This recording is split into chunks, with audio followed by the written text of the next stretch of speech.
Dans le silence, seulement troublé par le balayage régulier de la serpillière de Camille, la grandeur de la Sorbonne apparaît presque indifférente à ce qui l'entoure. Tous les soirs, Camille, discrète, avance dans ses couloirs impressionnants, longeant les colonnes en marbre et s'arrêtant parfois pour regarder les jeux de lumière sur les murs polis par le temps. Personne ne lui prête vraiment attention. Les étudiants pressés rentrent chez eux, les professeurs font claquer la porte de leur bureau, mais elle reste invisible à leurs yeux. Pourtant, pendant que tout le monde part, Camille trace, du bout des doigts sur le manche de son balai, des équations complexes, apprises dans des livres que peu de gens pensent à lire la nuit. Les grandes silhouettes des bustes et des tableaux d'hommes illustres semblent la surveiller alors qu'elle passe, mais elle ne s'arrête pas. Elle connaît le moindre recoin de ces vastes escaliers, chaque craquement du parquet sous ses pas, chaque reflet de la lune sur les vitres hautes. Dans sa tête, elle refait mentalement tout ce qu'elle a vu pendant la journée. Un morceau de poésie oublié sur un bureau, une formule griffonnée à la craie sur un tableau, une phrase entendue au hasard qui la fait rêver. Elle garde tout ça pour elle, comme des trésors. Quand la nuit s'installe pour de bon sur Paris, il n'y a plus personne sauf le bruit discret de ses pas et celui de la poussière qui se soulève derrière elle. La vie extérieure continue quelque part, mais ici, le temps semble suspendu. Pourtant, malgré tout ce silence et cette sensation d'oubli, il y a un éclat particulier dans les yeux de Camille. Cet éclat, c'est le secret d'une détermination tenace, née de l'habitude d'apprendre sans arrêt, même quand personne n'écoute ni ne regarde. C'est cette ambition silencieuse, cette envie de comprendre le monde, qui donne du sens à ses gestes simples, alors qu'elle range les chaises et efface les traces de la journée. Les murs retiennent tous les rêves étouffés d'une foule, d'anonymes, mais ils résonnent tous les soirs avec la persévérance de Camille. C'est son monde, un monde fait de formules invisibles et d'espoirs têtus qui s'accrochent sous la lumière faible au tableau noir insensible des amphis vides. Une nuit comme les autres, alors que Paris dort et que la brume recouvre. Doucement les toits de la Sorbonne, Camille termine justement de nettoyer le couloir qui mène à la salle de mathématiques. Les vitres sont embuées, de minuscules gouttes de rosée s'accrochent aux fenêtres, déformant la lumière des lampadaires extérieurs. En passant devant la porte restée entr'ouverte, un tableau attire son regard. Il est recouvert d'une équation ancienne, véritable casse-tête, entouré de notes laissées depuis longtemps par des professeurs célèbres ayant marqué l'histoire de la fac. Beaucoup se sont essayés à la comprendre, mais elle est toujours restée là, invaincue comme un défi du passé. Curieuse, Camille pose son seau contre le mur et s'approche à petits pas. Elle lit chaque ligne, chaque symbole, fascinée. Les écritures effacées et raturées témoignent de décennies d'efforts, de discussions passionnées, de barrières infranchissables pour la plupart. Pourtant, devant cette énigme, Camille sent l'intuition monter, comme une idée qui ne demande qu'à sortir. C'est à la fois instinctif et logique, comme si toutes ces heures à rêver de mathématiques en travaillant avaient renforcé son regard sur les problèmes les plus complexes. Avec une vieille craie délaissée sur le rebord, elle commence à compléter les calculs, ajoutant une ligne ici, corrigeant une erreur là, reliant les idées que les autres n'avaient jamais vues. Le silence de la pièce semble s'intensifier à mesure que la solution prend forme. Elle ne pense plus à rien d'autre. Son univers se réduit à ce tableau et au fil de ses pensées. Une fois la dernière déduction posée, c'est comme un poids qui se libère. Camille relit tout lentement et comprend soudain qu'elle vient de finaliser ce que des générations ont abandonné. Son cœur bat fort, mais ce n'est pas de peur ou d'inquiétude, c'est de fierté discrète, de cette petite flamme qui réchauffe du dedans. À cet instant, le tableau, autrefois interdit, devient le témoin d'une voix toute neuve au sein de la Sorbonne. Pour la première fois, Camille ne se sent plus invisible dans la grandeur de ses murs. La frontière qui séparait le simple, fait d'être là sans exister vraiment, de l'envie profonde d'appartenir, s'efface doucement. Elle sait, au plus profond d'elle, qu'un pas vient d'être franchi et que rien ne sera plus jamais pareil. Juste au moment où Camille repose la craie, les mains encore un peu tremblantes, la porte s'ouvre brusquement. Un homme entre à, grandes enjambées, manifestement pressé, les bras chargés de dossiers. C'est le professeur Martin, l'un des doyens de la Sorbonne, reconnu pour sa rigueur et sa passion pour les mathématiques. D'habitude, Camille n'aurait jamais eu à interagir avec quelqu'un d'aussi haut placé, et surtout pas en tenue de travail, avec sa blouse bleu pâle où figurait toujours le logo de l'entreprise de nettoyage. Là, Eugène la submerge immédiatement. Elle tente d'effacer la trace de craie sur ses doigts, baisse les yeux, prête à inventer une excuse maladroite pour justifier sa présence devant le tableau que personne n'a le droit de toucher hors des causes. Mais le professeur ne la foudroie pas du regard, ni ne lui fait de remarques désobligeantes. Au contraire, Martin s'arrête net, le regard fixé sur les calculs fraîchement écrits. Lentement, il pose ses dossiers sur un coin de table, oubliant presque la raison pour laquelle il est venu si tard. Il avance, examine la solution de Camille, ses traits marqués par la surprise et l'admiration. Il comprend tout de suite que l'équation laissée sans réponse pendant tant d'années vient d'être résolue, et que la personne responsable se tient là devant lui, encore un peu honteuse dans son uniforme. Martin ne voit plus la femme de ménage, ni la petite main de l'ombre. Il perçoit une intelligence vive, une capacité à repousser les limites, le genre de talent qu'on ne croise pas souvent dans ces longs couloirs où règnent les convenances d'un autre temps. Après un long silence où ses pensées semblent s'entrechoquer, Martin se tourne vers Camille et avec un sérieux bienveillant lui propose quelque chose d'incongru.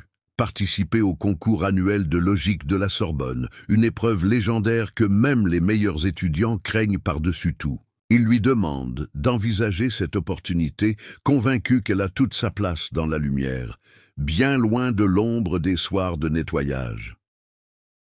Camille, d'abord sidérée, n'ose pas répondre tout de suite. L'idée lui paraît folle, mais dans les yeux clairs du professeur, elle perçoit pour la première fois une sincère reconnaissance. Ce soir-là, c'est le début d'une aventure qui va changer la façon dont elle se voit, et peut-être aussi la manière dont l'université regarde ceux qui y circulent en silence. Pendant les semaines qui suivent, un flot de rumeurs traverse les longs couloirs froids de la Sorbonne. On parle d'un événement inédit. Pour la toute première fois, une simple employée du service de nettoyage participerait au concours de logique. Personne ne connaît vraiment Camille. Son nom n'apparaît nulle part sur les listes des étudiants brillants, ni sur les tableaux d'honneur. Certains prétendent qu'il doit s'agir d'une mauvaise blague ou d'un malentendu, car dans l'esprit de beaucoup, ce genre de défi n'est destiné qu'aux prestigieux élèves déjà remarqués par les professeurs les plus stricts. Les 6 jours passent, et les regards curieux deviennent de plus en plus fréquents. Dans le café du coin, entre deux croissants, on chuchote son histoire en cherchant à comprendre d'où elle peut bien sortir. Les étudiants de première année, déjà fébriles à l'idée de participer eux-mêmes, se demandent comment une femme invisible, jusqu'à présent, a soudain été propulsée sur le devant de la scène. Il y a ceux qui ricanent en douce, ceux qui lancent des commentaires désobligeants, persuadés qu'elle n'a aucune chance de tenir la route face aux candidats habitués à ce genre d'épreuve. À la bibliothèque, on échange même des pronostics sur la vitesse à laquelle Camille abandonnera. Mais la principale concernée reste distante de tout ce brouhaha. Camille garde sa tête baissée, résiste à la tentation de répondre à la moquerie ou au doute. Elle préfère le calme des salles vides, le silence rassurant des nuits où elle peut réviser sans être dérangée. C'est là, loin du regard des autres, qu'elle s'entraîne avec acharnement. Elle reprend les anciens sujets du concours, griffonne des solutions jusque tard dans la nuit, s'oblige à aller au bout de chaque raisonnement même quand la fatigue lui pèse. Son ancienne routine lui a forgé une patience à toute épreuve. Nettoyer tard ou jongler entre travail et passion l'a rendue persévérante. Sa détermination grandit en secret, à mesure que la date du concours approche. Martin, de son Nkoté lui apporte soutien et confiance, lui glissant parfois un mot d'encouragement ou une méthode utile. Personne ne sait exactement ce qui se joue dans le cœur de Camille, mais une chose est certaine, elle a décidé d'aller jusqu'au bout, et peu importe ce que pensent ceux qui n'ont jamais osé sortir de l'ombre. Le jour du concours arrive et l'ambiance dans la grande salle ressemble à celle des grands moments à la Sorbonne. Les bancs ont été remplis par des professeurs en costume sombre, des étudiants nerveux et même des personnels administratifs venus par curiosité. Jamais Camille n'a vu autant de regards tournés dans sa direction. Certains sont franchement sceptiques, d'autres attendent de voir un échec qui confirmerait ce qu'ils pensent depuis des semaines. L'air est chargé d'une tension presque palpable, comme si la moindre faute allait servir de preuve que sa place n'est pas là, au beau milieu de cette société si fermée. Camille se sent un moment comme une intruse, mais elle respire profondément.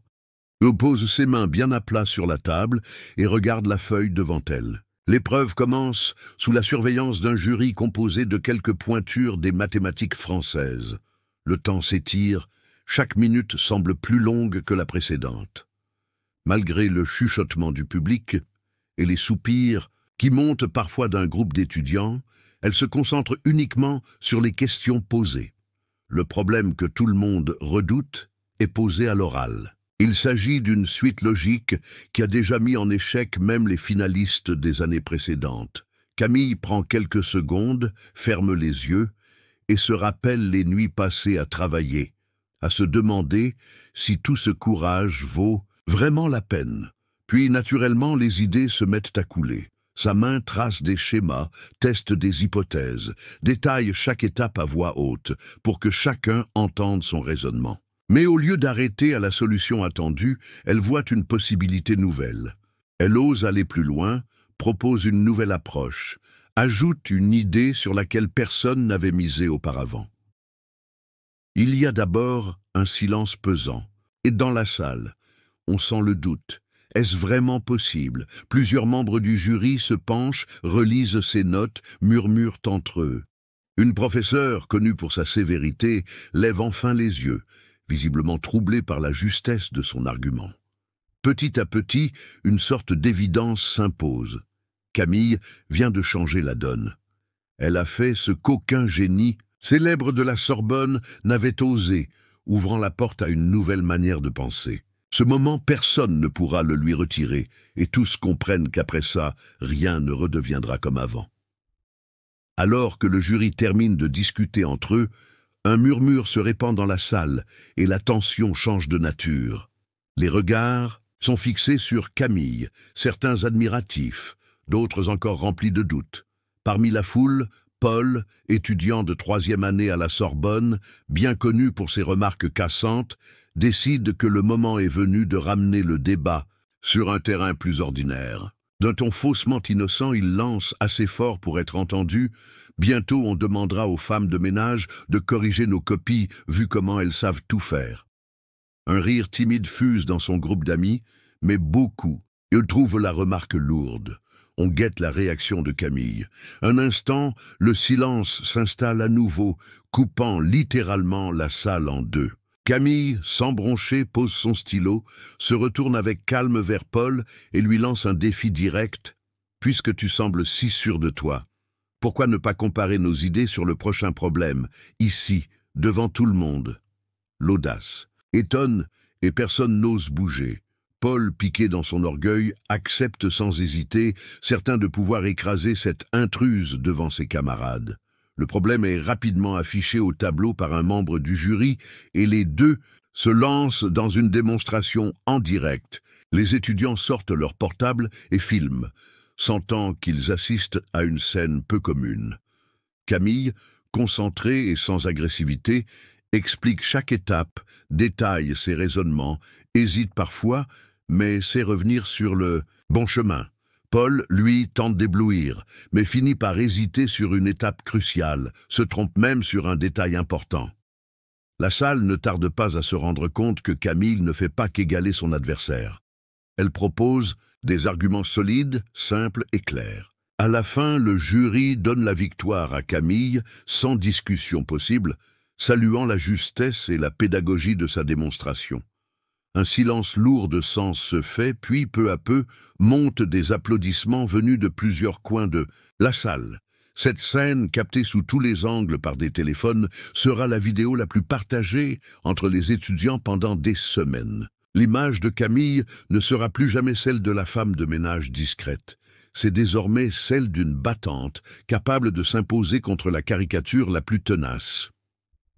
Après cette journée mouvementée, quand la foule s'est dispersée et que tout est redevenu calme, Camille retourne à son espace habituel, la petite salle de stockage au fond du couloir, remplie de produits d'entretien, de vieux balais et de cartons empilés. C'est ici qu'elle aime se réfugier quand tout semble trop bruyant ou trop compliqué. Elle s'assied sur une caisse, essayant de reprendre son souffle après l'intensité de la compétition et de ce face-à-face inattendu qui l'a tant exposée. En rangeant quelques affaires, elle découvre par hasard, entre deux vieux livres de mathématiques, un pli jauni, oublié sans doute depuis longtemps. C'est une lettre, l'écriture reconnaissable entre mille, celle de sa mère, disparue il y a maintenant plusieurs années. Pendant un instant, le temps paraît suspendu.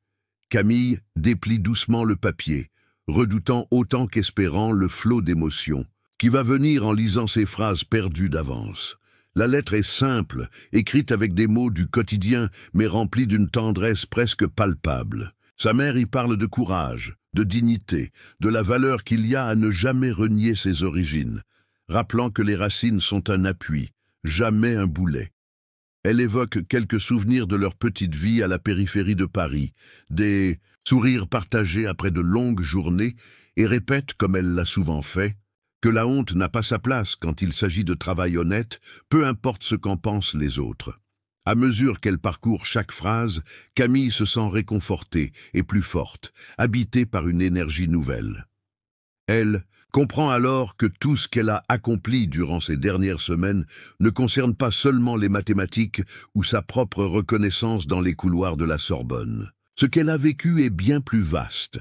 C'est aussi pour ceux qui ne pourront jamais défendre leur place, qui n'auront sans doute jamais la chance de montrer ce qu'ils valent vraiment sous les lustres de cette université.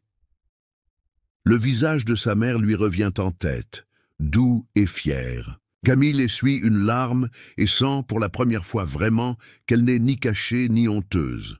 Au contraire, elle porte cette histoire comme une force et grâce à cette lettre, son sentiment d'appartenance à ce monde grandit. Elle n'est plus seule, elle est le prolongement d'un héritage que personne ne pourra effacer. Quelques jours plus tard, la vie à la Sorbonne suit son rythme, mais une agitation nouvelle anime certaines discussions. Lors de la grande conférence annuelle de mathématiques, événement respecté où professeurs et étudiants se rassemblent dans un amphi chargé d'histoire, le professeur Lefebvre, considéré comme l'un des esprits les plus brillants de l'université, prend la parole pour présenter les avancées récentes dans leur domaine. Les sièges sont occupés par des visages connus, des jeunes pleins d'enthousiasme, et des figures plus âgées, gardiens du passé et des traditions. Tandis que Lefebvre déroule ses arguments, ponctués de schémas au tableau, il s'arrête sur un point clé du sujet. D'un ton posé mais non sans un brin de malice, il annonce soudain « Il me semble important de souligner que la solution la plus élégante à cette énigme, dont nous pensions tous connaître les limites, ne provient pas d'un membre habituel de nos bancs, mais d'une perspective inattendue. » Il mentionne alors, devant toute l'Assemblée, le travail de Camille, en citant nommément ses idées et le cheminement qui a permis de débloquer un problème ancien, resté sans réponse pendant des années. Un frisson parcourt la salle. Certains applaudissent spontanément, séduits par cette ouverture qui brise les codes. Pourtant, dans les premiers rangs, on devine un malaise chez plusieurs membres traditionnalistes du corps professoral. Les casques gris échangent des regards fermés, leurs lèvres serrées, trahissant une réflexion silencieuse. Jusqu'où doit-on aller dans ce nouveau modèle de mérite? Accorder autant d'attention à quelqu'un qui vient, d'ailleurs, n'est pas facile pour ceux qui défendent les vieilles frontières du monde universitaire. Chacun, derrière ses lunettes ou son carnet, rumine une position personnelle, hésitant à féliciter ou à garder ses distances. Au fond de la salle, Martin, le professeur qui a cru le premier au potentiel de Camille, tire une discrète satisfaction à voir la curiosité générale naître autour de son ancienne protégée. Mais il ne peut s'empêcher de s'inquiéter. Dans un système aussi attaché à ses principes, y aura-t-il vraiment de la place pour une reconnaissance durable ? Il sait que certains aimeraient déjà revenir à la normale, étouffer la nouveauté avant qu'elle ne prenne trop d'ampleur. Pourtant, ce moment marque un tournant. Camille, sans le savoir, est devenue le symbole d'une question plus grande, qui mérite d'être entendue, et selon quelles règles. Il est désormais difficile de faire marche arrière, tant le débat s'est invité jusque dans les couloirs de la Sorbonne. Les jours qui suivent la conférence, le nom de Camille est sur toutes les lèvres. Les médias parisiens commencent à s'intéresser à cette histoire peu commune. Quelques journalistes frappent même à la porte de la Sorbonne, à la recherche de « la prodige venue de nulle part », comme certains la surnomment déjà. Très vite, la direction de l'université sent le vent tourner, voyant à la fois une opportunité de redorer son image et de répondre à la pression extérieure. Le service communication entre en action. On propose donc à Camille de participer à un reportage photo dans les couloirs principaux, entouré de livres et devant les grandes portes gravées du bâtiment. On la convie aussi à plusieurs interviews vidéo où les questions insistent invariablement sur le mot « inclusion », cherchant à peindre l'établissement sous des couleurs bienveillantes et progressistes. Lors de chaque entretien, un attaché de presse n'est jamais loin, prêt à recadrer la discussion pour éviter tout sujet trop sensible. Camille se retrouve souvent assise face à des caméras, à devoir raconter son parcours inspirant, mais toujours sans vraiment pouvoir parler des obstacles persistants. Derrière les compliments, elle sent bien que tout est minutieusement orchestré. Ce sont les mêmes phrases polies, les mêmes histoires édulcorées sur la méritocratie, alors que l'envers du décor n'a pas vraiment changé. En coulisses, beaucoup de portes lui restent fermées. Quelques professeurs lui adressent désormais un sourire plus courtois devant les journalistes, mais l'accès à certains séminaires réservés demeure refusé. On lui promet parfois plus tard, quand les procédures seront adaptées. Les réunions importantes où se prennent les décisions se déroulent toujours sans elle. Ce fossé invisible, elle s'y heurte chaque jour. Camille sent progressivement qu'on impose une version arrangée de sa vie, dans laquelle elle devient le symbole facile d'une Sorbonne ouverte, sans que grand-chose ne bouge en profondeur. Elle voit bien, dans le regard de certains collègues d'entretien, que ceux qui viennent de milieux populaires restent hors du décor officiel, peu importe les photos ou les beaux discours. Pourtant, dans l'espace public, Camille garde la tête droite. Elle joue le jeu avec une sorte de calme entêté, refusant de se laisser aller à la colère, même quand le doute ou la frustration la traverse. Elle choisit de donner à ses réponses une sincérité mesurée et décide d'attendre patiemment, convaincue qu'un vrai changement doit venir de plus loin que quelques images joliment cadrées. Il ne faut pas longtemps avant qu'une rumeur circule dans les couloirs, d'abord sous forme de chuchotement, puis relayée sur les réseaux étudiants. Une publication anonyme, partagée sur plusieurs forums universitaires, accuse Camille d'avoir copié ses solutions lors du concours ou d'avoir profité d'aides cachées. Certains articles laissent entendre que ces démonstrations, trop innovantes pour une inconnue, seraient en fait le fruit d'un plagiat soigneusement dissimulé. Le message anonyme va même jusqu'à présenter de pseudo-preuves sorties de leur contexte, essayant de semer le doute par tous les moyens. En quelques heures, le sujet devient incontournable. Les étudiants débattent dans les cafés alentours, les groupes WhatsApp s'enflamment. Mais presque aussitôt, d'autres réagissent. Nombreux sont ceux qui se souviennent des vidéos. Une tournée lors du défi avec Paul, montrant Camille penser à haute voix, expliquant chaque étape devant témoins. Quelques professeurs, dont Martin, décident publiquement de rétablir les faits.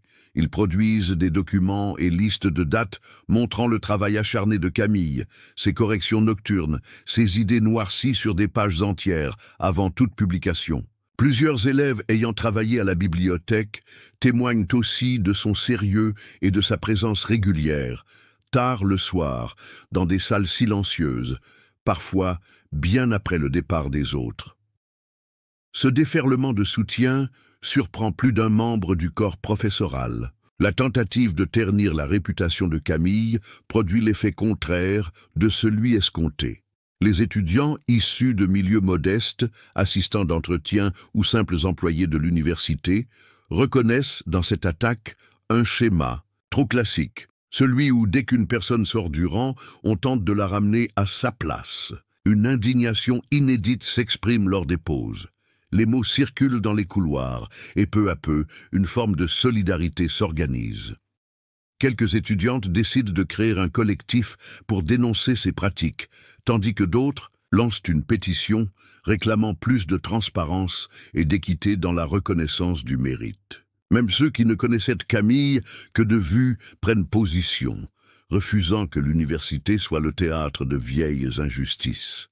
Au lieu d'être isolée, Camille se voit entourée d'une énergie nouvelle, portée par des gens qui, quelques semaines plus tôt, se sentaient eux aussi invisibles parmi les murs austères de la Sorbonne. On comprend alors que l'élan né de cette épreuve pourrait bien transformer durablement la façon dont chacun se sent à sa place dans cette grande institution. Peu après que la rumeur du plagiat a été démentie de façon éclatante, de nouveaux articles paraissent dans la presse académique. Plusieurs journaux spécialisés saluent la façon originale dont Camille a résolu des problèmes réputés insolubles, parlant d'elle comme d'un exemple de dépassement et d'ingéniosité. À la cafétéria comme sur les réseaux, on partage ses méthodes. Certains s'interrogent même sur la raison pour laquelle personne n'a pensé à explorer ces pistes plus tôt.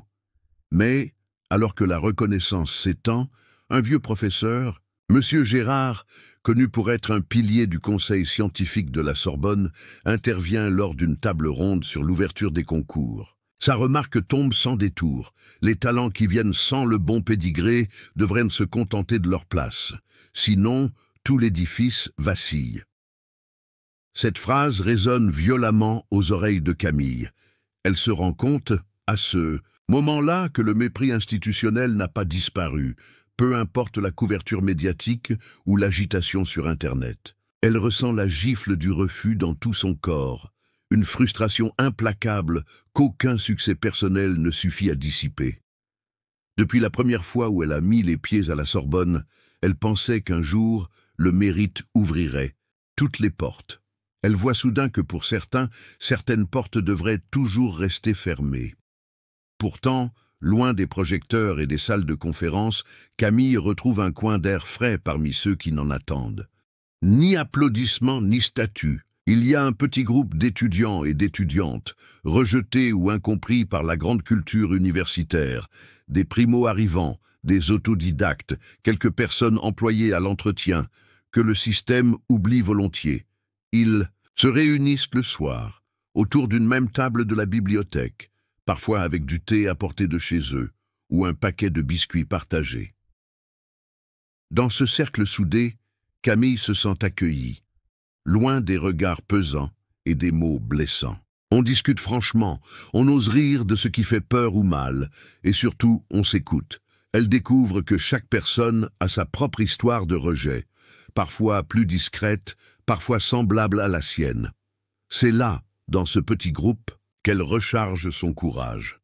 Ensemble, ils élaborent de nouveaux projets, s'entraident pour les examens les plus difficiles et échangent des conseils précieux que personne n'apprend officiellement. Camille comprend qu'il existe une autre force collective, plus discrète mais tenace, et elle décide d'y puiser son énergie pour ne jamais abandonner, peu importe ce que disent les défenseur du pédigree. Pendant que Camille reprend des forces auprès de ceux qui refusent l'élitisme ambiant, Martin traverse lui aussi une période agitée. Depuis qu'il a soutenu publiquement la jeune femme lors du scandale et qu'il a salué sa persévérance et son génie, la réaction ne s'est pas fait attendre dans le cercle fermé des professeurs de la Sorbonne. Au fil des réunions, des regards dubitatifs se posent sur lui. certains collègues n'hésitant plus à murmurer que son soutien à l'exception remet en cause la tradition de l'excellence. Pour plusieurs, sa démarche s'apparente à une simple faveur, une compassion déplacée qui n'aurait pas sa place dans une institution historique. On commence à l'éviter dans les couloirs. Lors d'un déjeuner à la cantine, un chef de département lui glisse à mi-voix que la qualité ne s'improvise pas plus qu'elle ne se distribue en aumône. Martin sent alors le poids de ses propres privilèges. Longtemps, il a avancé sans se poser la question de l'accès ou de l'héritage. Il a toujours eu de bons contacts, de vieilles amitiés à l'université, des diplômes obtenus sans trop d'entraves, et il s'est souvent pensé juste parce qu'il ne faisait pas d'obstacles volontaires aux autres. Mais cette confrontation à la violence cachée de certains discours l'oblige à regarder les choses en face. En rentrant chez lui, après une de ces journées lourdes, Martin se questionne, imaginant la Sorbonne qu'il voudrait pour demain. Revoir Camille se battre, l'avoir soutenue par une nouvelle communauté fraternelle, fait remonter un désir oublié depuis ses années d'études. Celui d'une université ouverte, où le mérite ne dépend pas d'un prénom ou d'une adresse, mais vraiment du travail et des idées. Il comprend qu'aider Camille n'est pas une faveur ni une faiblesse, mais le début d'une remise en question profonde, y compris pour lui. Peu à peu, il prend conscience qu'il devra peut-être mettre en jeu sa réputation, voire ses relations, et construite au fil des années. Mais au lieu de briser son engagement, cette pression affûte son envie de changement. Il imagine des projets pour ouvrir davantage les portes, repense la sélection des étudiants et discute avec d'autres jeunes professeurs motivés, décidés à reconstruire la Sorbonne sur des bases plus équitables, même s'il marche à contre-courant, Martin sent que pour la première fois depuis longtemps, il agit selon ce en quoi il a toujours voulu croire. Un soir, alors que Camille range ses affaires, après un atelier tardif à la bibliothèque, une jeune femme discrète s'approche timidement de la table. Elle s'appelle Inès, une étudiante venue d'Espagne, avec un accent chantant et le regard doux de celles qui ont appris à écouter avant de parler. Inès, jusque-là silencieuse, observe depuis des semaines l'énergie que Camille dégage, sans même s'en rendre compte. Ce soir-là, elle ose enfin venir à sa rencontre, mue par un mélange de curiosité et de solidarité. Dans le courage de Camille, elle reconnaît la même flamme que celle qui l'a guidée, elle aussi, à franchir la porte d'une université qui ne lui était pas destinée. Elles échangent leurs expériences en murmurant pour ne pas déranger les autres étudiants, chuchotements rythmés par quelques fous rires échappés, parfois aussitôt étouffés. Peu à peu, Inès se confie, partageant ses doutes, ses souvenirs d'avoir caché son prénom lors de concours pour éviter les préjugés, ses soirs de solitude face à des textes difficiles et le manque de repères dans une institution où tout semble déjà écrit pour les autres. Camille se reconnaît dans chaque mot, chaque silence, et ressent ce mélange d'épuisement et de fierté propre à celles qui avancent à contre-courant. Au fil des semaines, une complicité profonde s'installe entre elles. Les longues heures à réviser se transforment en petits rituels, une pause chocolat chaud, des refrains andalous murmurés quand la fatigue se fait trop lourde, et même des proverbes que chacune tire de son histoire familiale. Quand il pleut sur le curé, il mouille aussi le sacristain, lance Inès un soir, arrachant à Camille un éclat de rire salutaire. Elles se filent aussi des recettes de leur pays, promettant d'organiser un vrai dîner dès que les examens seront passés.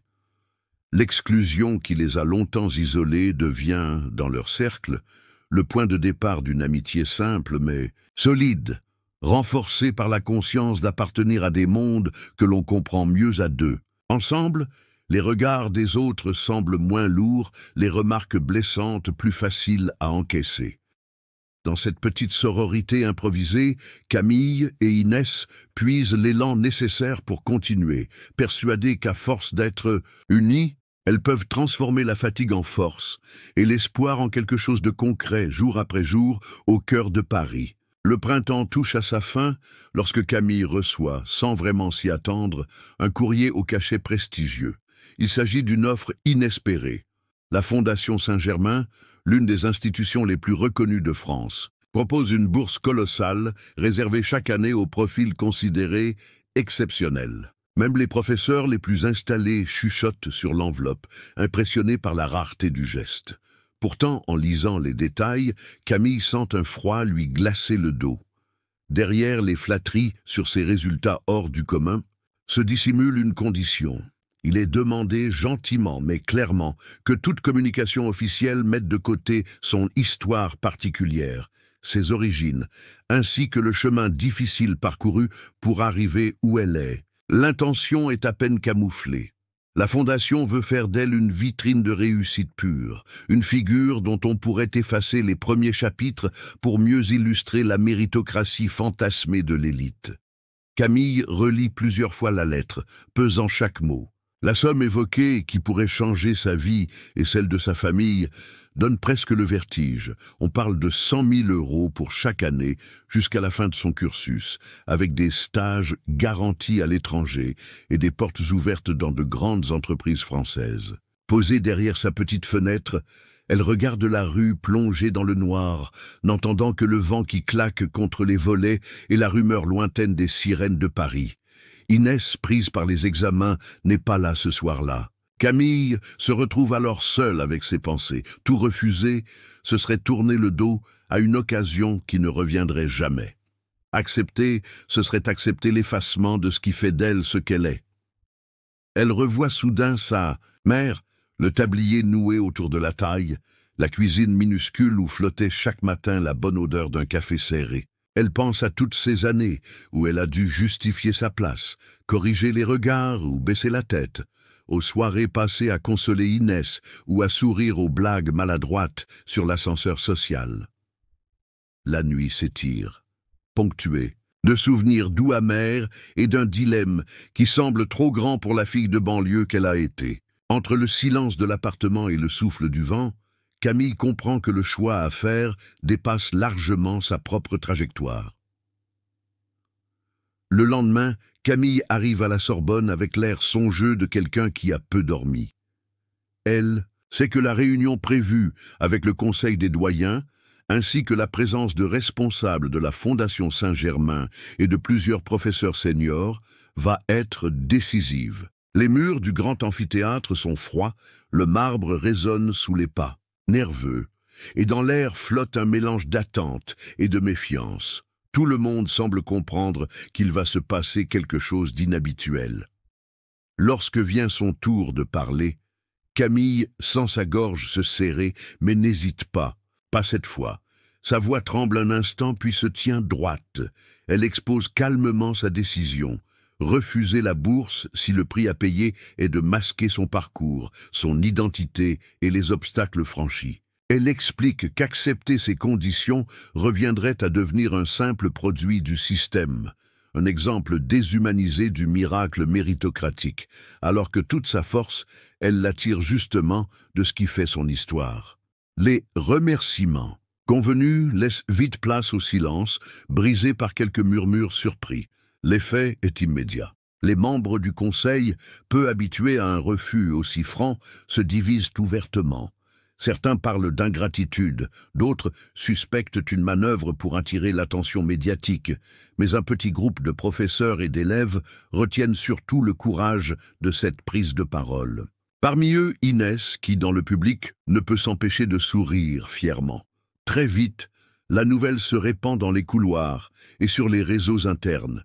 Plusieurs étudiants, qui jusqu'ici pensaient qu'il fallait s'assimiler ou cacher leurs origines pour être acceptés, se sentent encouragés à parler, à monter des groupes pour organiser des débats et des ateliers sur la diversité à la Sorbonne. On voit naître de nouveaux collectifs, certains rassemblant des étudiants des quartiers populaires, d'autres mêlant employés et professeurs issus de milieux variés. Dans les couloirs, on commence à croiser des affiches, à entendre de nouvelles voix prendre la parole dans les réunions où, auparavant, seuls les plus anciens osaient s'exprimer.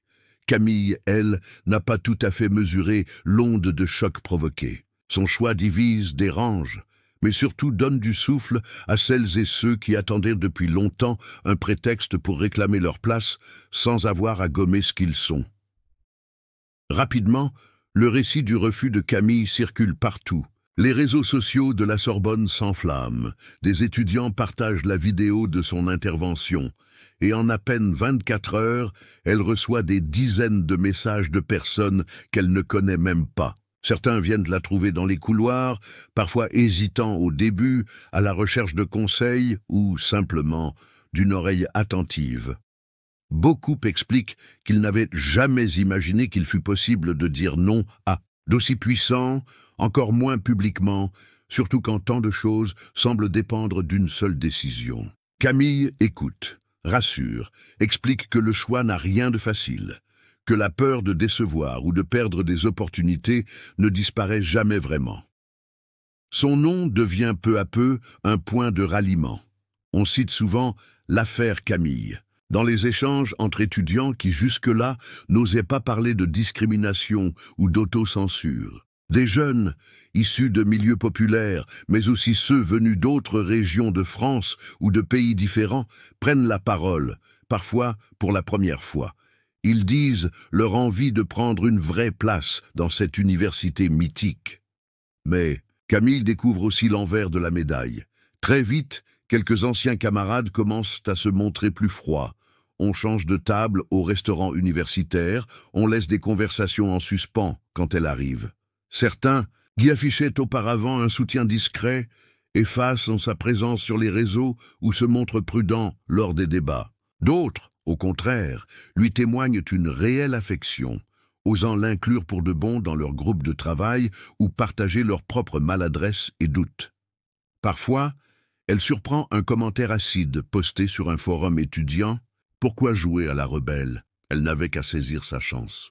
Le soir, elle relit ses phrases, tentant de ne pas y accorder trop d'importance.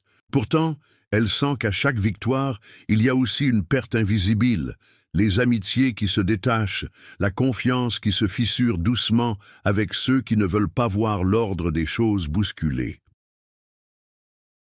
Au fil des semaines, Camille apprivoise cette nouvelle notoriété mêlée de solitude. Au milieu de l'agitation, Inès, fidèle à ses côtés, lui rappelle qu'il vaut mieux avancer avec moins de monde, mais main dans la main, sincèrement, que de garder des liens dictés uniquement par la peur ou l'habitude. Quelques semaines, à peine après la tempête, alors que Camille pensait retrouver peu à peu une routine calme, elle reçoit une convocation officielle pour assister à un conseil extraordinaire. L'ambiance est tendue. Autour de la grande table de bois, les doyens et plusieurs professeurs, certains bienveillants, d'autres manifestement sceptiques, débattent d'une proposition inattendue. Malgré le climat agité, ils annoncent que Camille s'est vue offrir la possibilité d'enseigner comme professeure remplaçante à la Sorbonne, le temps d'un semestre entier. Certains membres veulent croire à une ouverture méritée. D'autres murmurent déjà qu'il s'agit d'un test à peine déguisé, un moyen de prouver qu'elle n'a pas l'endurance ou la neutralité requise pour ce poste. Face à cette offre, Camille prend un moment pour réfléchir. Elle comprend vite l'ambiguïté de la démarche. On lui donne la chance d'occuper une place rare, mais beaucoup de regards attendent surtout qu'elle trébuche, qu'elle se heurte à la pression ou à la méfiance d'étudiants attachés à la tradition. Pourtant, elle accepte, sentant qu'elle n'a pas le luxe de reculer maintenant qu'elle a appelé au changement. Elle sait que la salle de classe sera bien plus qu'un amphithéâtre. Ce sera un terrain mouvant où chaque échange, chaque sourire forcé ou remarque ironique comptera double. Elle devra se montrer aussi attentive que ferme et rester fidèle à ce qu'elle défend depuis le début. Dès la première semaine, la diversité des réactions rend l'expérience intense. Certains étudiants plus âgés affichent une curiosité non dissimulée, cherchant à voir si la nouvelle venue saura tenir la distance. D'autres, visiblement moins convaincus, se laissent aller à des commentaires familiers du genre « On va voir si elle tient la route ». Camille démarre son premier cours avec une nervosité qu'elle tente de masquer, s'accrochant aux quelques visages bienveillants qu'elle croise à l'entrée de la salle. Petit à petit, elle découvre que les défis ne viennent pas que des regards sceptiques ou du bruit de fond des discussions. L'exigence est permanente, car chaque élève, qu'il soit d'accord ou non avec ses idées, l'observe comme une exception en devenir ou une erreur du système. Accepter ce poste, c'est affronter le doute, mais aussi l'espoir silencieux de ceux qui voient en elle plus qu'une simple remplaçante. Une preuve que la Sorbonne pourrait, un jour, changer profondément et durablement. Le matin de son premier cours, Camille franchit les portes massives du vieux bâtiment de la Sorbonne, le cœur battant la chamade. Sous les regards sévères des anciens philosophes peints sur les murs, elle sent tout le poids de l'histoire et de la tradition peser sur ses épaules. Dans les longs couloirs de pierre, chaque pas résonne comme un rappel. Elle n'est pas ici simplement pour transmettre une matière, mais pour occuper un espace que beaucoup jugent encore hors de portée pour des gens de son parcours. À son arrivée devant l'amphithéâtre, quelques collègues croisent son regard, certains lui adressant un signe de tête poli, d'autres l'ignorant carrément. Alors qu'elle pousse la porte, des dizaines d'étudiants la détaillent sans gêne. Les chuchotements s'arrêtent, net à sa vue, puis reprennent, plus feutrés mais bien présents. Camille sent le picotement de l'anxiété lui traverser la poitrine, mais elle garde la tête haute, s'efforçant de sourire naturellement, et de montrer qu'elle ne cède pas à la pression. Au lieu de réciter le programme attendu, dès les premières minutes, elle décide de bousculer les codes. Pour présenter un problème classique d'économie, elle commence par raconter une anecdote tirée de sa propre enfance à Montreuil, où les calculs du mois étaient souvent une affaire de bouts de ficelle et d'astuces partagées autour de la table familiale. Ensuite, elle fait le rapprochement avec une chanson de rap célèbre, entendue la veille dans le métro, que la plupart des étudiants connaissent. Des sourires s'échangent, l'ambiance se détend, certains hochent la tête, reconnaissant le refrain évoqué. Camille pousse même le jeu, comparant la gestion budgétaire du foyer à celle, bien plus sophistiquée, d'une grande entreprise française, tout en montrant que les logiques cachées derrière ces systèmes sont parfois bien plus proches qu'on ne le croit. Petit à petit, la distance tombe. Les étudiants, qui semblaient d'abord vouloir la mettre à l'épreuve, commencent à poser de vraies questions, non plus seulement pour la tester, mais parce qu'ils sentent une porte s'ouvrir vers une lecture plus vivante du savoir. Même les collègues les plus réservés restent surpris. On parle dans la salle des profs de cette nouvelle méthode. Sans jamais hausser le ton ou forcer la sympathie, Camille trace doucement un chemin entre deux mondes que tout, jusque-là, semblait opposé. Au fil des semaines, alors que le semestre avance, Camille réalise que quelque chose de différent pourrait vraiment s'installer. Un soir, après avoir terminé son cours, elle remarque que plusieurs étudiants traînent encore dans le couloir, discutant entre eux de manière animée. Certains lui lancent des regards pleins de questions, mais n'osent pas franchir le pas. Camille décide alors de leur proposer ce qui lui trotte dans la tête depuis le début, la création d'un groupe de travail en Pesantissem, soirée, ouvert à toutes celles et ceux qui se sentent laissés de côté, peu importe leur origine, leur parcours ou leur accent. La nouvelle se répand vite. Rapidement, la petite salle attribuée pour ces rencontres commence à se remplir. Il n'y a pas de sélection à l'entrée, chacun pousse la porte comme il est, sans peur d'être jugé. Les participants viennent de banlieues, d'autres quartiers populaires de Paris, où sont des étudiants internationaux qui n'ont pas toujours trouvé leur place jusque-là. Camille refuse d'emblée toute forme de financement qui s'accompagne de conditions ou de mise en avant particulières. Elle veut que cet espace ne soit pas une vitrine, mais bien un terrain d'apprentissage honnête, où chaque question compte et où personne n'a à jouer un rôle. Les soirées de travail deviennent vite plus que de simples séances de révision. On voit les étudiants échanger des astuces pour comprendre une notion difficile, apporter à manger, préparer en famille ou rire des situations absurdes qu'ils vivent à la fac. Les débats s'animent autour de sujets qui dépassent le cours. On parle de la difficulté de se sentir légitime, des barrières invisibles et de ce que cela fait de voir, enfin, quelqu'un à qui s'identifier devant le tableau. Le bâtiment, d'habitude silencieux et presque glacial le soir, résonnent de rires étouffés, de chuchotements pressés et de cris de victoire quand une solution est enfin trouvée tous ensemble. Pour la première fois, la Sorbonne devient, l'espace de plusieurs soirées par semaine, un endroit où se crée une vraie communauté. L'appartenance ne vient pas d'un statut affiché ou d'un nom glorieux, mais du simple fait d'être accepté, de pouvoir participer et de voir que, même dans cette vieille institution, il est possible d'imaginer autre chose, un espace où chacun, vraiment, trouve sa place. Tard dans la soirée, après que le dernier étudiant a quitté la salle et que les rires se sont tus, Camille rassemble calmement ses affaires. Elle traverse lentement la cour intérieure de la Sorbonne, jusque-là presque déserte. Elle s'arrête devant le vieux banc de marbre sous le grand platane, là où elle avait l'habitude de se reposer quelques minutes pendant ses pauses, à l'époque où elle travaillait comme femme de ménage. Assise sur ce banc, elle laisse enfin tomber le masque de la professeure écoutée et de la meneuse admirée et donne place à un silence apaisant. Pendant un instant, elle repense au long chemin parcouru, à tout ce qu'elle a dû laisser derrière elle. Elle se souvient de ces matins très froids où, encore lycéenne, elle croisait le concierge en déposant des seaux d'eau. Elle se rappelle le sourire fatigué de sa mère, qui aurait tant aimé voir sa fille prendre la parole, devant des amphis ou animer des soirées d'entraide. La fierté d'être arrivée là où si peu auraient parié sur elle se mêle à une vraie tendresse pour ceux qui n'ont pas pu assister à ce moment. Des noms, des visages, certains partis trop tôt, d'autres simplement restés à l'écart, faute d'oser traverser les grandes portes de cette institution, lui reviennent en mémoire. Parfois, nostalgie et gratitude se mélangent au point de brouiller sa vue, mais Camille ne s'attarde pas sur la tristesse.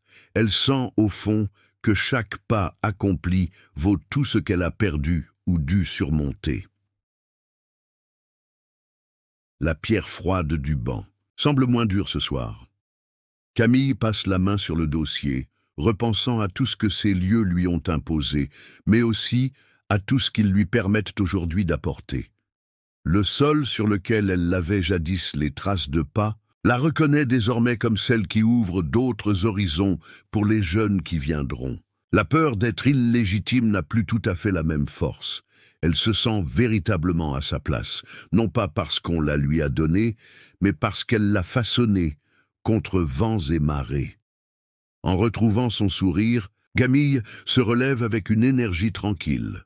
Elle sait désormais que nulle porte de la Sorbonne, ni de la vie, n'est vraiment fermée pour qui décide d'y frapper à sa façon, avec courage et sincérité.